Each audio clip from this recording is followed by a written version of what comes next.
Life isn't perfect, and neither are we. Nope. But we know how to face our fears And have some fun. and talk about all the messiest things of life. Like the messiest things. Get connected to yourself, get connected to others, and get connected to the life right in front of you. This is The Connected Life with Justin and Abby. That's me. That's you. And you. You guys, I'm so excited about today's podcast. Your second start isn't better than your first start. That's So, accurate. round 2 is just as boring as round 1. And yet I did it, and you Yeah. did not. You did. You hijacked it from me again. Yes. The starting of this. I'm excited about this podcast too today. You know why? It's kind of different. Because I got some bro energy in the room. There Let's is go. a lot of Yeah. bald Let's- man No, energy. bro energy, not Where oh. you're going with that bald energy. Well, I think of bald. I was thinking of like bald eagles when I was saying bald. And then I was thinking, I think bald men are very sexy. And then I thought, if I say bald, sexy energy in the room, that felt like maybe too much. Are you coming on to Bryant? So much bald, sexy energy in here. Wink. And isn't bald eagle a term for like shaved pubes or something? Oh like my that? gosh. Is it? Well, it's like prepubescent. I don't know. They say bald eagle. I don't know, but me and my buddy used to mock our dads when we go on hunting trips, and we call them bald eagles. Oh, wow. Because they're both bald, and then we both went bald. Why God is punishing you with Karma bald got head. me. That is funny. Well, Bryant is our really good friend. We love having you. He's been on our podcast before for those of you who've been listening, and he will be on the podcast again. We have another episode coming out with him. But this one is, we have him here, and he's going to be interviewing us. Yeah, it's fun. He's a very creative person. For those of you who Absolutely. don't know about him, he is the founder and the creator of the Adventure Challenge, Ooh. which has been an incredible book that's actually transformed people's experience of connection all around the world now, which is, I love that you did something that actually brought people together instead of stuck them on a screen and disconnected them. Yeah. Thank you. Yeah. It's really cool. Cool. Anyways, but he gets to get in the driver's seat today. He's going to begin to ask us questions around dating. Yeah, his whole company is based on creating connection, and they have a huge portion for marriage and dating relationships, how to make them stronger. And so you were talking about it being fun to talk through this with us. Yeah, I mean, especially since most of the pain points I see in a lot of our audience is just like the early stages of dating. A lot of my friends are still in the dating season. I'm married. I've been married for a year now. Woo! Ooh, you are a veteran, sir. I should basically start my own marriage podcast now. Yes. Yeah. That's what I tell everybody. Yep. Like, I'm basically 1 a year pro. in. You are. 1 year in. Yeah. It doesn't even feel like a year. It feels like it's been a month. Aw. Or it's felt like it's been 10 years. Yeah. that's- On the bad days? Depending on the bad days, I'm like, but most of the time it feels like it just flew by. But I Aw. appreciate you guys letting us do something like this, because I have so many friends and I talk to so many people who, weirdly enough, will ask me a lot of questions and perspective on dating and things like that. And I have I have a lot of experience with dating, but I'm like, I should really talk to the professionals about this, because I have friends who have helped me a lot in my dating journey. Right. And I think the Adventure Challenge audience especially will really appreciate what you guys have to bring. Aw. And so I'm really excited to talk about that subject with you Yay. guys. I also like that I don't have to come up with like the questions and stuff. I just get to sit and chill and then make up answers. Like, I love that. Just be smart the whole time. yeah, I don't know, not even smart. I'm just going to make stuff up. Brian's like, we're going to hear wisdom. And Justin's like, I'm just going to pull something out of a hat. People will probably believe it, though. If you go, a recent study showed that You bald say men- anything confidently Yeah, enough. oh, Yes. absolutely. It's truth. Yeah, Yeah. yeah. Okay, great. Up Well, is down. you want to start? Yeah, so there's 3 worlds in which I want to play with today. I want to play with starting to date versus going on first dates, attracting people. I want to go into when you're actually dating somebody, and then I want to go into like committed relationships. Cool. So those are the 3 kind of realms of relationships where we see a lot more pain points in the very early stages. We see a lot of pain points in the committed long-term relationships, not as much in the middle, I've noticed, but there's obviously a lot there that you can be doing to set yourself up to not get to the painful stages and the third stage of relationships. And so the first, I guess, group of questions I want to go with is modern dating. And like asking people out, identifying red flags, green flags, overcoming the ick. Oh, finding, are you compromising? Are you settling? Or do you just have really good boundaries and standards? Yeah. And so, the social climate for dating is interesting because right now there's more single people than there has ever been in modern society. I think this is crazy. Yeah, it's wild. And we have more access to more individuals and more opportunities to date than we've ever had in the history of humanity. Because of like online dating and social media. Yeah, you're not just in a small tribe and stuck with maybe dating your cousin. Right. Yeah, exactly. Yeah. Worldwide opportunity happens everywhere. Yeah, and I'm very confident this statistic is still accurate, but it's like 50% of relationships now are from dating apps. Wow. So like every other relationship that exists is happening from a dating app. Versus I remember even 5 years ago when I got onto a dating app, I felt incredible amounts of shame. Really? And especially being in a small town of Reading, I was like, I don't want people to know I'm on a dating app because it feels desperate. And I remember talking to my little brother Benjamin and being like, you should get on a dating app. This was back when he was single. And he's like, I don't want to be that desperate. and I was like, yeah, that's still kind of a stigma with online dating to where now it's weird when you're like, oh, do you use Bumble, Hinge, Tinder? Yeah, it's just expected. And if somebody goes, I've never used a dating app, you're like, what? That's why you're single. You're fishing in a tiny creek when you have the ocean.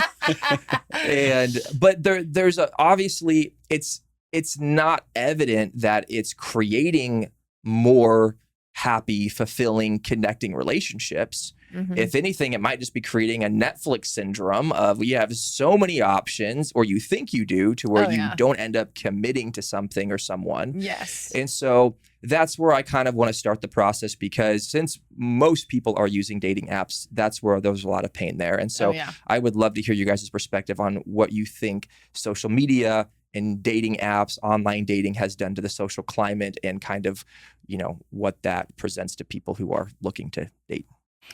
It's so interesting because I have several friends and then people I've coached through online dating scenarios. And it is almost impossible to not get your brain out of, like, you leave humanizing people and you go into checklists. Like, are they hot? Are they not? Do they have this thing I like or not? You actually start becoming skilled at really quickly dismissing people, really quickly weeding people out. And it makes sense because there's hundreds. I mean, you can just keep going and going and going. And you get this like thirsty, like, I want to find the right fit. And there almost is a sense of possibility. Like, I could find the perfect person.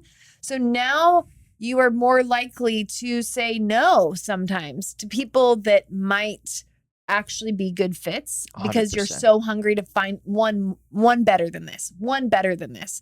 And then you also have the part of you that you're just looking for what you don't want over and over and over again. Like in person, you're much more having interaction and connection. So you're remembering we're both humans. When there's something that happens when you're swiping. And I know because I actually did it with my friends. Like I would swipe through for them and I could feel myself start to dehumanize people. Yeah, and I'm like, I'm not even dating. I'm not even trying to do this. But I'm going into the like, no, this person's not good enough for you. Oh, this person said this sentence with bad grammar. Like it's like dumb. This person has too many fishing photos. You're like, you just start to have all of these things where you make such fast judgments. I think dating apps teach you to have fast judgments. And then the process of having so many conversations that you don't know where they're going to go. Yeah. So you have conversation after conversation where you're just trying to do small talk. Most of us hate small talk. Most of us aren't great at it. And that's what the majority of the work is in dating apps, is just having to make up banter until you finally meet the person. And so it's so much work that I see people get really burned out. Yeah. Because it's every time they're on an app, there's a lot of emotions.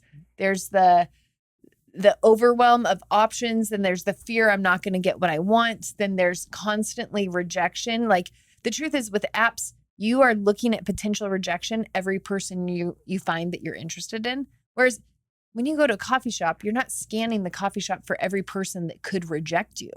So it's just by nature has a lot of threats. And I don't think that means it's bad. I think there's a lot of really fun things about it. But I do think people can be very compassionate towards themselves for what it is like being on dating apps. Yeah. I want to say this. You elaborated, or you hit on the point of dehumanization. Mm-hmm. And I think about that. I mean, like dating apps go in conjunction with pornography, because pornography is this buffet of like, you can get on and find anything you exactly want. And our brains are being trained that you get to control and define exactly down to the detail of almost a robot in your mind, this fantasy. You're designing a fantasy, and everyone is trying to meet some fantasy. Like, I've talked to people who are on dating apps and they're just like, what is the right thing I'm supposed to write right here so that I can get that date? And I'm like, they don't even care if it's not authentic to them. They're just like, will this hook the person so that I can have that date? And that just feels like we are buying into the system of society that is so entrenched in the dehumanization process. And so I'm not trying to take, I feel like an old man when I'm having this conversation because Abby and I didn't have dating apps around. Yeah. So we didn't have that experience, which in some ways was more connected, but it was also more terrifying in some ways because you had to actually put yourself out there and be present in relational connection moments. But when I look at it, it's like this experience, if we don't actually take a moment to put ourselves in check, it continues to be destructive and continues to create people who are not actually getting together. Yeah. Right? Because they're like, I have all these options and I'm going to keep waiting for some option out there rather than deciding like, no, I need to settle in. I want to get present with dating. I want to figure out how to humanize the people that I'm looking through. And like you said, there's so much judgment that takes place on it. And that's so painful. And it's not just painful in the sense of these people don't know that you're judging them necessarily, but as much judgment as I put out, I start feeling the judgment of the potential of people turning it back towards me. Yeah. And picking a partner feels so high stakes. Absolutely. And it's one of those things that if somebody were to have never gone on a dating app before and they're recently single and they're like, I'm going to go on the journey of downloading these dating apps and starting this process, what would be some ways they could mentally, emotionally prepare themselves in order to have a successful experience and maybe to start the search for a significant other? Yeah. Because if you're jumping, I know a lot of people who jump on the dating apps just when they're bored, when they need a dopamine hit, when they need affirmation. 100%. I've talked to several single women and men who are just feeling really depressed and low. So and they won't go on dates. All they're doing is they're swiping until they get a match. They want to have small talk. And then when the person's like, so should we meet up? They ghost them. Right. And I've seen this with both genders, but it's one of those things which like that seems very counterproductive. It seems like you're really creating a feedback loop that's very destructive to your emotional health. But people who are serious, they're like, I actually want to find somebody. Right. What would be some work they could be doing or even getting into the proper mindset or mind frame to have a better experience with online dating? Do you want to start? Well, I think first and foremost, going back to some of what I was saying, is authenticity.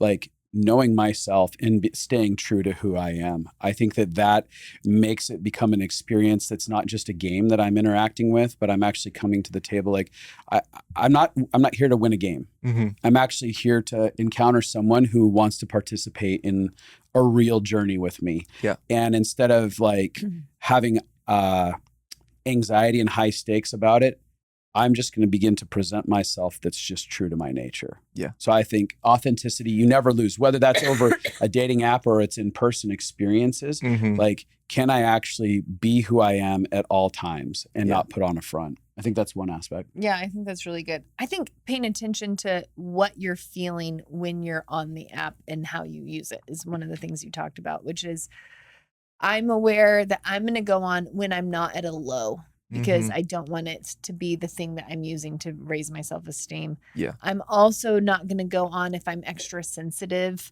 because I'm like, this is not the time to feel rejection or not. And then I think one of the things that has helped the people that I've worked with is having multiple different ways that you're trying dating, not just apps. Yeah. Because whenever one pathway is the only pathway you have, you're going to become desperate for that to work. Mm-hmm. And you're going to give it all of your power. And now if it doesn't work, you're going to feel like, I'll never date. It's never going to work out for me. So I think I'm having many pathways. So for the people I've worked with, it's like, have you asked all the people you know if there's anyone that they would set you up with, or if they know of anybody, with a few caveats that they'd set you up with? Have you, I just lost all of my ideas. No, but I like that process, because you have apps like Time Left, which is literally an app where you go to dinner with 8 strangers. Yes. And I think that is a way better tool to get to know people, because you're sitting with a group of set 8 of people you don't know. I'm making an ad for them, and I'm not affiliated with their brand at all. It is an incredible app, though. It is, and so that's amazing. Doing sports or athletic events. There was one podcast I watched where they said more people are meeting people in running groups than on dating apps. Well, I doubt that's real, but he was saying more people are seeking after running groups, because you're doing something you love with people you like. I loved meeting people playing pickleball, people out in the water surfing, going to church if you're, you're spiritual, breathwork groups, health clubs, places like that. Yeah. Yes. And then that's one of the things is grow your skills in being comfortable to talk face to face with people. Huge. Because the more you feel powerful, that if you see someone you're interested in, I just saw this video of this girl who went to Home Depot to look for a guy, because she heard that was a good place to do it. And she found a guy. Wow. And they're dating now. Wow. And she went up to him and was like, "Can you help me hang this photo that I need? What should I buy?" Which he gave her the wrong things to buy, which is hysterical. He didn't know, but he wanted to help. And then she asked him out. And wow. I think it's a cool story. But the idea is to have confidence in being able to approach people, and you can just practice that. How would you practice that? Because for men specifically, it's terrifying to walk up to a woman in public and to hit on her or to try to start a conversation, because the thought in the back of your mind can be, I don't want her to think I'm creepy. Yeah. And there's so many viral videos of being like, stop approaching us. We don't want to talk. And then there's someone's like, no, please approach me. I want to have a conversation. But there's that fear. It's a lot of a fear of rejection. But for 100%. guys especially, it's super intimidating to walk up to a girl that you find attractive. And then on the opposite side, so for women, they don't want to come across as desperate because they want to feel pursued. And they're like, I don't want to approach a man because I don't want to come across that way. Yeah. So I don't know, what would you have any advice for low stakes ways to approach people in public? Oh, I'm excited to hear these. Yeah. I start with having people approach people they would never want to date. Wow. Okay. Because take all the stakes off of it. Like it could be a 82-year-old man that you approach. Like just work on approaching a person where there's no stakes on do they like you or not, and just try to have some kind of small talk conversation with anyone and do it over and over again. Try to have I'm going to go for 30 conversations. I'm going to go out to a coffee shop. I'm going to try to have 5 different conversations while I'm at this coffee shop. And I'm just going to have a normal conversation, because our bodies hold memories. And most of us have a little bit of social anxiety in general. So if you can start to lower the stakes and be like, it's normal for me to talk to somebody and I'm not weird. And we're going to be extra weird when we have tons of pressure. And what are they thinking? And do they like me? And do they think I'm hot? And so if you can get rid of all of the fear of rejection. Now, if you have so much fear of rejection, I say go on an anti-rejection campaign, which is, and I've seen a lot of people do this on social media. They'll do 100 days where they go and get rejected purposefully once every day. Or go to a person once a day, every day for a set amount of time to just meet a new stranger. Yes. Which is, and I'm not trying to plug our solo adventure book, but we created that book to get people outside of their ruts and to meet people, but to also have solo adventures. And so me and my wife were doing that book separately. Love that. And we went to San Diego, and one of the challenges was to ask 3 locals for something fun to do in town. Yes. And I'm a very social person. I'm very extroverted. I can go to a party and talk to any human being. Walking up to a stranger in San Diego at a coffee shop, I could feel myself shaking. Yeah. I could feel nerves, and I was like, and it was a young a young lady sitting down at the table, and I was like, she's going to think I'm hitting on her. She's going to think I'm a creep. Like, oh my God. But I was like, no, I'm just going to do it. Yeah. And I was like, hey, I'm so sorry. I'm doing this scratch off book. It told me to ask 3 locals something fun to do in the town. Do you know something? What's a fun thing I could do? Yeah. And she was like, oh my God, yeah. Have you gone to the gardens? Have you checked out Pipes Beach? You should do. And she, but when I approached her, she was a little standoffish. Totally. But then when I asked her the question, she went into like problem solve mode and to help. And then I threw it in there. I was like, yeah, me and my wife are doing this book separately. So she would also know that I wasn't hitting on her. And I approached 3 different people. All 3 were so happy to help me find something fun to do. Absolutely. And I was like, if I was single, this would be the hack. I would use this. I would literally walk up to people and say, I'm on a challenge to figure out how to find 3 fun things to do in the city that I've never done. Are you a local? Yeah, I'm a local. I've been here for 10 years. Great. What would you do? And then I'd be like, that sounds really fun. Okay, well, the next thing is, do you want to try it with me? Yeah. If I was single, obviously. Totally. Or if I was trying to make friends and it was a guy. And so I love the idea of getting over the rejection part with low stakes, not finding the most attractive, good-looking person you can walking up, and then you'll come across creepy because you're like, you want to have fun with me? Yes. You want to go play a game? Yeah, I wonder how many creepy interactions happen just because the person's extremely nervous. Anxiety. Yeah. I don't know. What are your thoughts? What would you do, or what would you tell people? Wait, can I ask one more question real quick? Do you guys still have blind dates? Or is that not? We are relaunching blind dates. Okay, because the adventure, that's the thing I would probably do if I was single, is they have a product literally made that gives you prompts to go up to strangers and ask them to do activities with you or ask them questions. And so you can literally say, would you scratch this off with me? Would you do this thing? So the blind dates product that we're kind of revamping is did I ruin it? No, you didn't ruin it. It's meant more for like a first date. Oh, okay. So if like you're online dating, you bring it to do something fun. So it's not boring. The solo book has actually been recreated to help people find dates. Go to meet people. Cool. To step out of your comfort zone. And if you're showing somebody a professionally made book, it says I had to ask a person to give me a tattoo with a colored pencil, it feels less stakes. So the blind dates is more for the first date and the solo is more for meeting people. Guess what we just did? What did we just do, Abby? We created the connection cure. And I think this is the thing that I'm most excited that we've ever created for people, because it is all of the years of courses that we've made, making it available in one monthly healing membership where you get to be connected to people who are going on the same journey as you while getting access to all of the things that we have made: relationship glue, reclaiming you, the compassion project, the Father series, Living Fully Alive, the regulation library. Yes, we have so many things that we've created over the years. We've had over 10,000 people do our courses. We've met with over 4,000 individual clients. And now we have brought all of it together so that you could have access to all of it for less than one counseling session a month. Yep. And what's really cool is that monthly we have live connection calls where people get together and have those connection moments, talk about what they're going through, how they're healing in their process.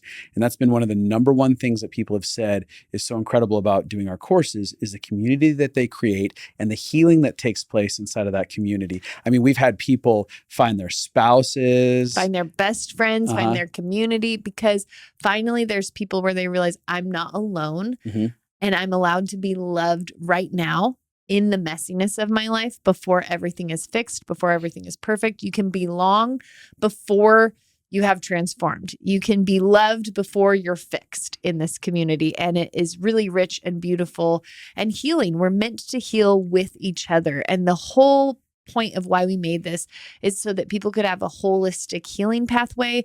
We do so much with connecting to your body and actually learning how to move with your body through emotions so that things don't get buried alive in your body.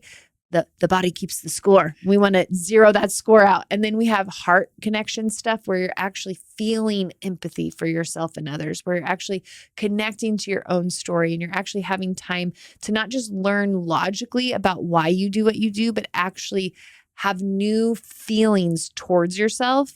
And then we have all of the logic, the neuroscience, all of the reasons why your body and your brain do what they do, so you can actually understand yourself for the first time and start to have kindness towards why your body is made to react the way it is so that you can heal. It's body, heart, and mind all together in a way that is really, really beautiful. Yeah, it's cool. It's a really cool membership because you get to stay as long as you want or as short as you want inside of it. You're not trapped inside of it, but you have access to an incredible community and great information. And so that is coming soon.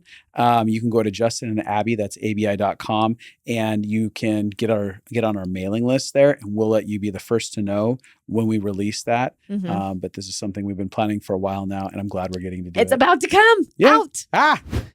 Yeah. The other thing I was thinking is that you can just create a prompt from ChatGPT. Give me something to do to ask a stranger for. Totally. Yeah. That I could potentially then hit on them.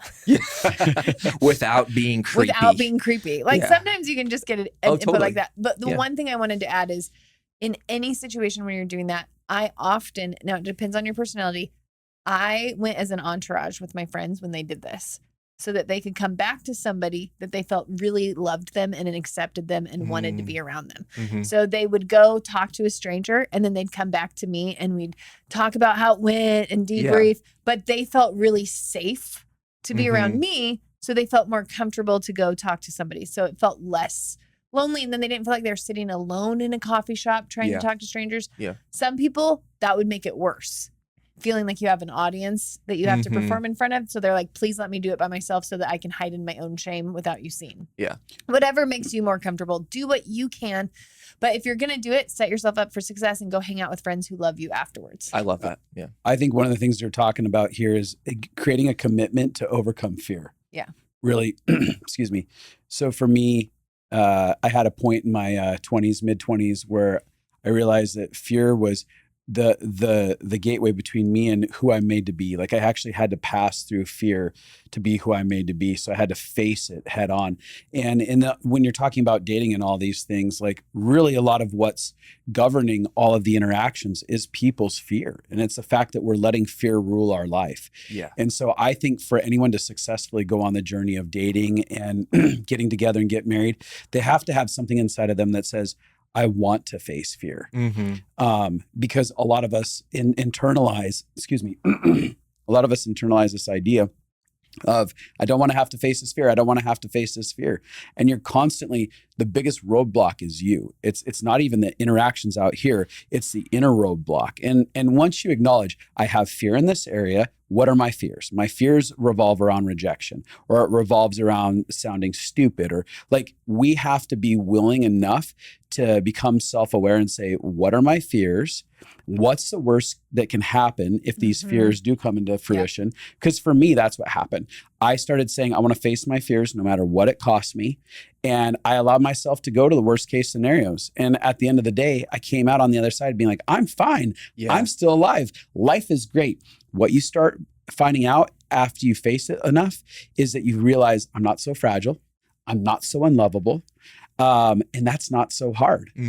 Like these interactions aren't so hard. And I think, again, going back to the whole, like, I feel like an old man here, but part of what apps have done have removed our opportunities to break free from the fear that's inside of us because we're hiding behind screens and hiding behind our judgments.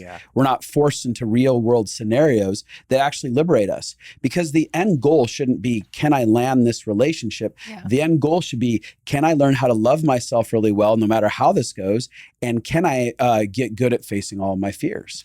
Can I feel more free on the other side of these interactions? So to me, if you randomly as a person, as a woman, go up to a guy in Home Depot and it doesn't work out, you faced a fear inside of you. Do you feel more bold? Do you feel more confident?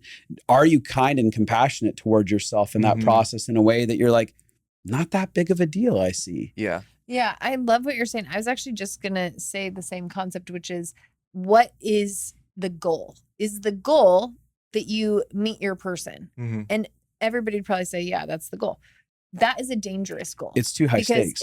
It means you're winning or losing every day. Yeah. And it can feel like you're a failure. It can feel like you're never going to get what you want. Mm-hmm. It can make you desperate to have that be the goal. Yeah. If the goal of dating is to get to know myself more, to become more authentically me, to love myself more, and to face my fears, or to learn about humanity, or to come alive in this process of the risks involved with dating. Like, you can pick something that is an internal goal. So then every date experience, every Hinge experience, every Tinder experience can actually be helping you towards that. I'm gonna add to this. And I just came up with this thought right now, so I don't know if it works.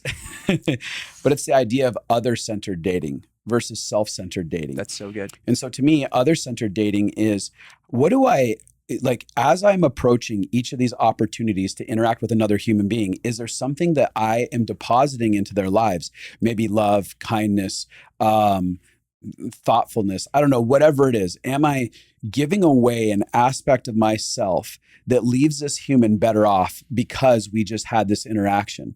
When I'm in a self-centered dating posture, I'm looking at what I can take from you rather than what I can give to you in an other-centered dating thing. So the idea is, to me, like, if I approach life through other-centered love, other-centered dating, ultimately I'm like, but did I love well? Was I kind? Did I leave a deposit that left a good, lasting impact on that person's life? Oh, then I'm successful. That was incredible. I just had a moment in Home Depot, using that example that we're on, and I had this interaction with this person. I left them laughing. I left them feeling better about themselves as a human because I authentically complimented them and I engaged them in a good-hearted way. And nothing went on beyond that, but they walked away having a better day. That's so cool. That interaction was beautiful. So we've talked a little bit about, approaching people and overcoming the fear of rejection.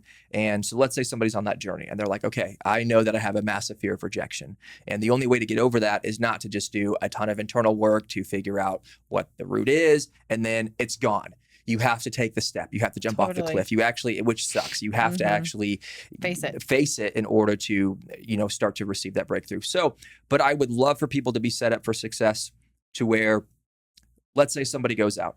This is day one. They hear this podcast and they're like, I'm doing it. I'm walking up and I'm going to be okay with rejection. When I talk a lot about failure, one of the things I talk about is you have to have a plan for what happens after you fail. So good. I love this, Bryant. And you had mentioned about having a friend to go talk to afterwards, which I love. And that's something that I also firmly believe in. But let's give somebody just some practical, homework to do for when they decide to go after and do this. I walk up to a girl at a coffee shop.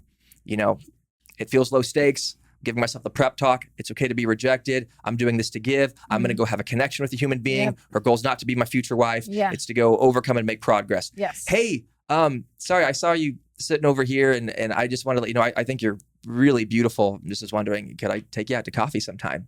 And she goes, no. Thank you, but no. And it's really cold. Yeah. Instant spiral. That's like a punch to the gut. And then you're like, I'm a creep. I'm ugly. I'm this. And you immediately walk away. What should somebody do right in that moment when they face that, which was probably the worst case scenario? 100%. It doesn't get any worse than that. Yeah. It could happen. More likely than not, she might say, "Oh, I'm sorry, I have a boyfriend," or but maybe if she's with a friend and she's like, no, and it's brutal rejection like that. Yeah. What would the process somebody go through to not let that create shame and also trauma to never do it again? Yeah, you start with letting her know that she's horrible and stuck up. And I didn't think you were attractive anyways. I was doing this as homework. A podcast told me to do this. A podcast told me to pick someone I didn't find attractive, okay? I think the one thing is that we want to escape the feeling of rejection so often. Yeah. Like we are trying to get out of our own skin really fast and escape it. And I'd say first off, try not to escape it. Oh, wow. Okay. Be present with it. Wow. Okay. Oh, I feel humiliated right now. I'm going to be with that humiliation.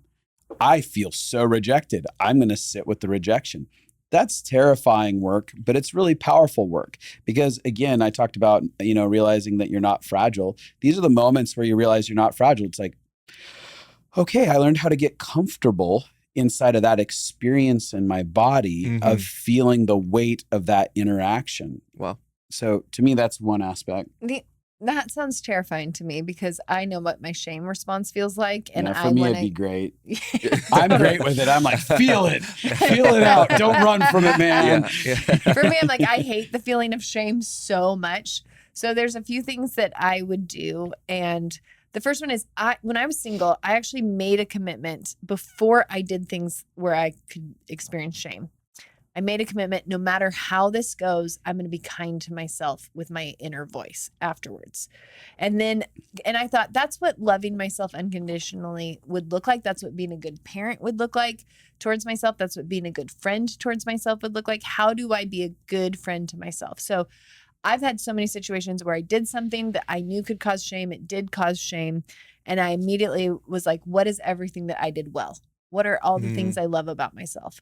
What do I still believe? And so kind self-talk would be my very first go-to. And I just honestly made a commitment to kind self-talk. And I would choose to do it. I would literally narrate that in my head before going up to somebody and hitting on them. I'd be like, okay, if they reject me, I'm not going to reject me afterwards. That's so good. Because the most pain that happens when you get rejected is that you then self-reject. You then start to hate yourself. You then start to avoid wanting to be with yourself. You want to crawl out of your own skin. You start criticizing everything. You start going to all the reasons. Maybe it's because my hair looks horrible today. Maybe it's because I can't communicate well.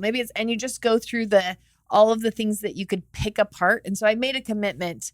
If someone rejects me, I'm not going to reject me. What would that look like? Could you give me an example of what that self-talk would look like? It would look like, hey, I'm really proud of you for doing something that was scary. It's often compassionate.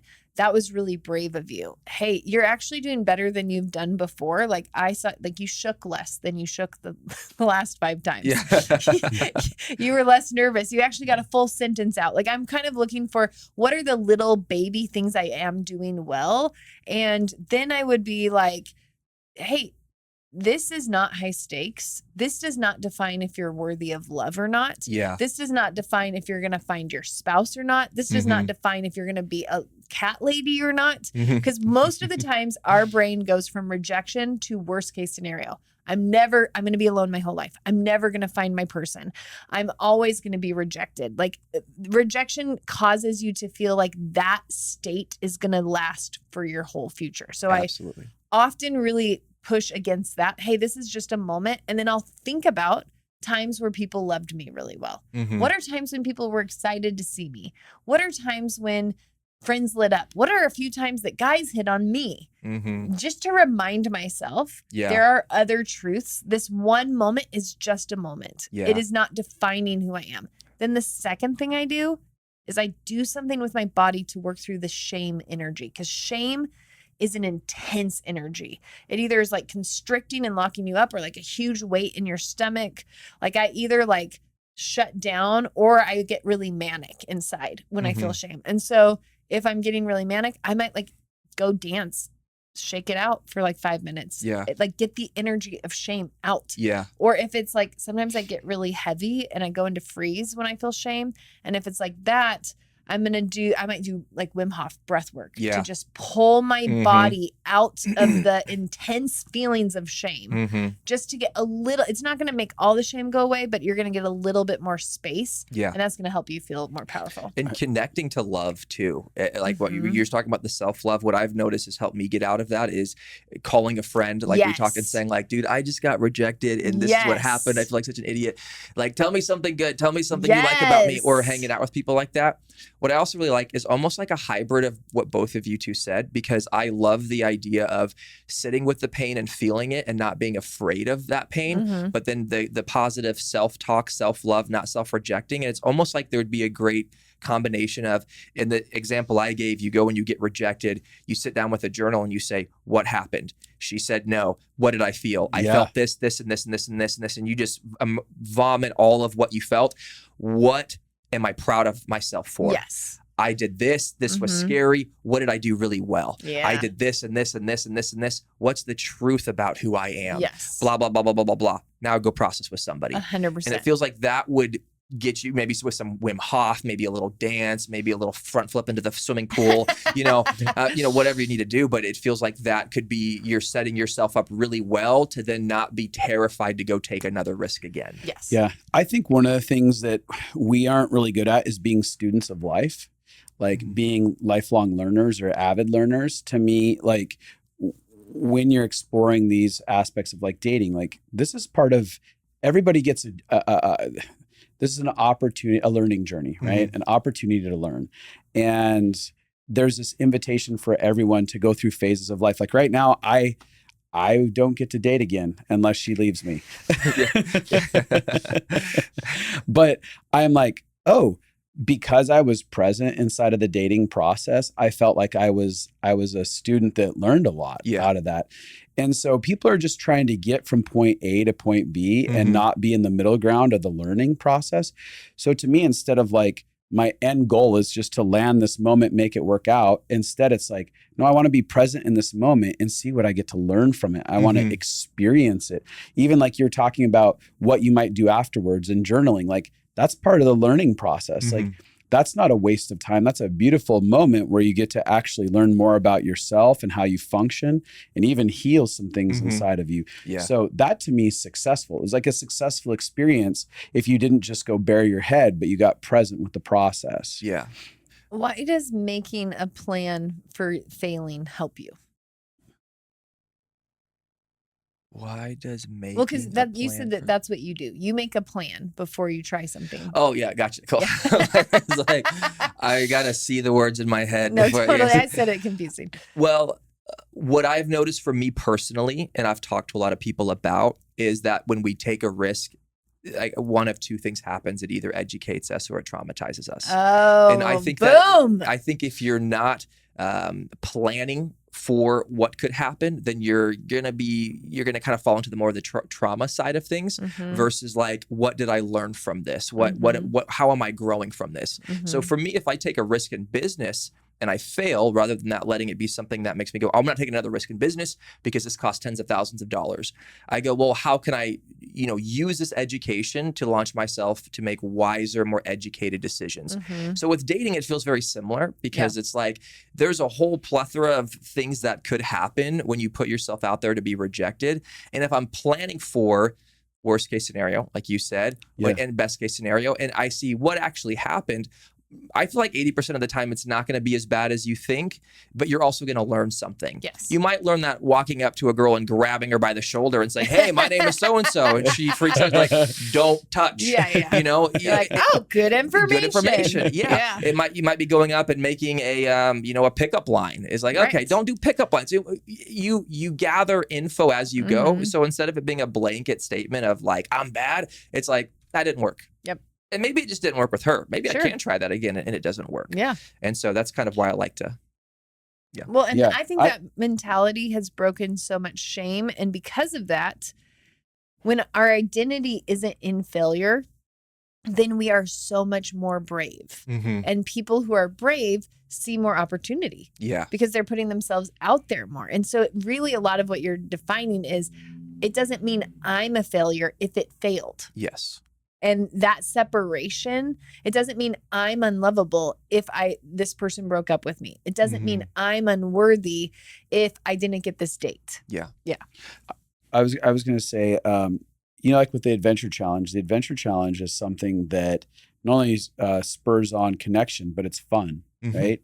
And I kind of asked the question in my head, like, how many people in dating are having fun? Like, are they even approaching it in a way that it's actually something that's fun instead of torturous? Because to me, all these moments we're talking about, the exploration, the like going up to people in public, that can either be torturous or that could be something that becomes this fun thing. Like, I'm on an adventure. Yeah. That was wild, that person's response. I can't believe I said that. That's hysterical that I said that. Like, why can't it become something that's joy-filled? But I think when it's an identity assessment, when we go into it And whether or not this pans out one way or another is going to define my identity. When it's an identity assessment or statement about us, it's never any fun. Yeah. But when you remove that identity assessment, all of a sudden it's just like, it just is. I'm not judging it. It's just an experience. It was a fun experience.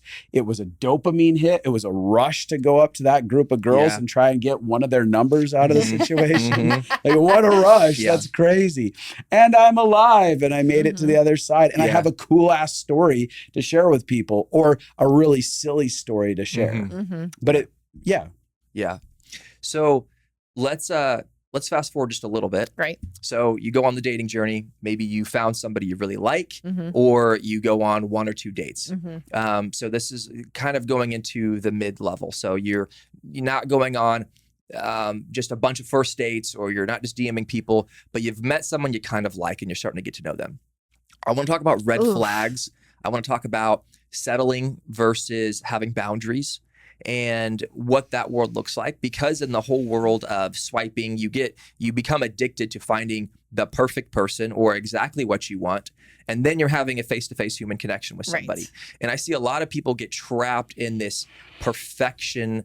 You know, maybe they have this expectation for themselves and they're projecting it onto the person, and they're future tripping over every little thing that person does and being like, I couldn't raise kids with this person. That's a red flag. It's like, okay, so what red flags are deal breakers and what red flags are like, oh, let's explore more about this. Let's have dialogue about this. Oh, we're going to have to end on this cliffhanger. This is a great question, Bryant, and I'm so excited, but we are going to answer that next week in the next week's episode, because it's good and we have more good things to say. Yeah, made it a 2-part. Come back for that.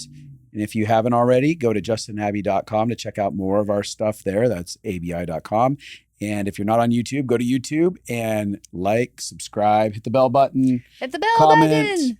I don't know. Come join our world. You can also find Bryant on Instagram. You can find him at The Adventure Challenge or at Bryant Ellis. Is there any letters in there? Bryant S. Ellis. I never got Bryant Ellis the tag, but someday. Make sure you put that S in there.